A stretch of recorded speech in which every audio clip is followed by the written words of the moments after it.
yeah, this is exciting, like on TV or something, but I know it's not like really on TV, but I still think it's great because people should know Pitchfork. It's a nice area. It's pretty and it's pretty safe too. It's relaxing. Some people do think it's boring nowadays, but like nowadays I think we need more boring.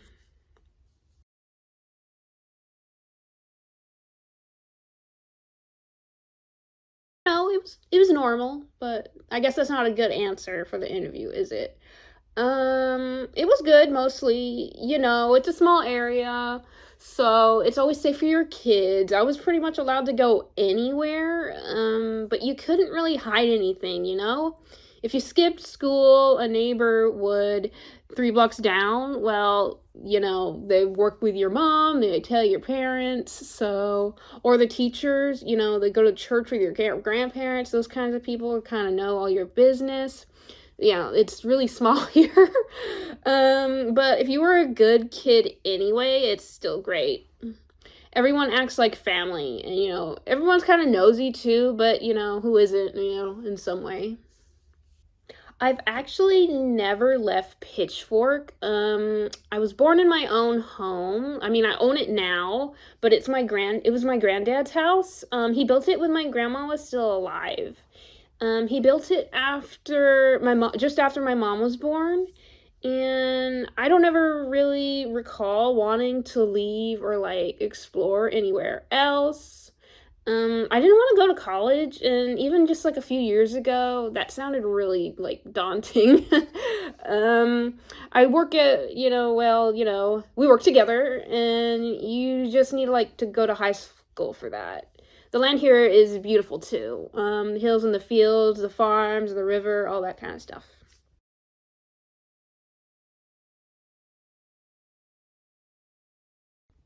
Well, there were those kids, but you don't like want to talk about that kind of stuff, right? You want to keep it light, right? Like good stuff. Well, we had a parade, the big only like once a year type of deal. I mean, they're talking about bringing it back. I mean, I think it's hard to correlate that kind of thing when the area is so rural and small, but it was 4 years ago. You were in school, right? Right? Yeah, so outside in that big field across the two cornfield farms, we had tractors pulling the handmade floats. We had a pudding zoo, some food from the church, and the ladies made like course donations, and they were accepted for the food, and the kids for the lesser fortunate. It was all free, and the fall thing, so like that was cool and nice. Um, I don't know why they did it. I don't remember if it was celebrating something. It was big for everyone in town nearly. It like lasted all night. It was so fun. I face painted, volunteers showed their skills. Kids had fun. Oh man, I hope they bring it back again. Everyone was there. Not a soul still in town.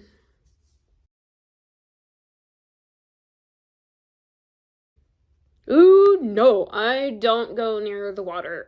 But my sister did see one once. She was 15 and at the river, so it was low. It hadn't rained for weeks, so they felt safe. But it was her and her girlfriend. So they're out there and they're collecting rocks. And like my sister glances above her in the trees, maybe 6 feet above her. She sees a man and he's swimming towards her, but not moving, obviously. Like you know how they work. She can't really see any features, and it's freaking her out, and she does a double take, and like she looked a second and then he's gone.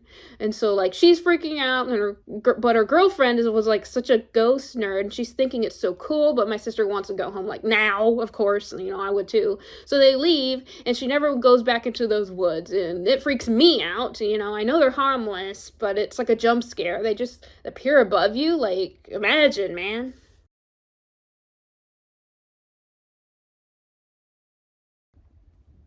Yeah, my grandparents, my grandma is gone now, but my grandpa is still around. Like I said, he built the house we have now, one of the best houses in the village, I might say, and I own it. But yeah, he was from that town. He was born there. He never really talked about the flood, though, not even like once, and now actually that I'm thinking about it, we never really asked. We all heard about it, and we know the basics, but I never asked him, not me, my sister, or my mom. I don't know why. Maybe you could interview him one day, just be sensitive, he like has trauma about it.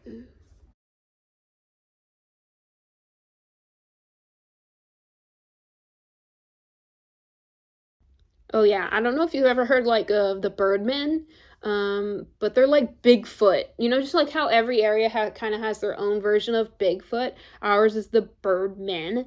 They're supposed to be these huge, fuzzy, like black creatures with these pale faces, but like not fuzzy because they have fur, but fuzzy because when somebody sees them and they report the incident, they're so far away they look fuzzy, like kind of how like every urban legend is supposed to looks fuzzy.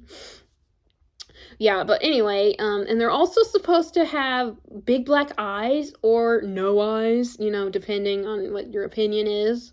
And they're also supposed to have these really, really long claws.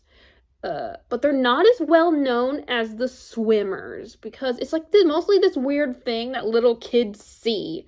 So you don't always have a kid in your life or whatever, so you might not ever hear of them, right? But if you ask the teachers in town and they go, oh yeah, the Birdman, kids see them all the time. And parents mostly just like ignore it. In my opinion, we kind of really just have this bear problem going around, and I personally just think that's what's going on. Or the real Bigfoot, or aliens, or, spooky answers.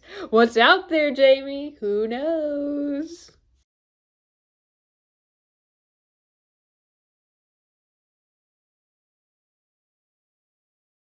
Well, I mean, like, yeah. I mean, like, yeah, of course. It's an amazing place. I think it's an amazing place. It came from tragedy, but look at us now. We're growing and it's nice and it's beautiful. Our people are good people and our culture is amazing and quirky.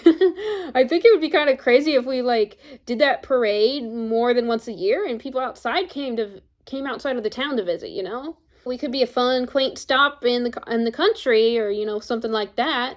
Pitchfork is good. I love it here, and I don't ever plan to leave, but I do hope that others come in.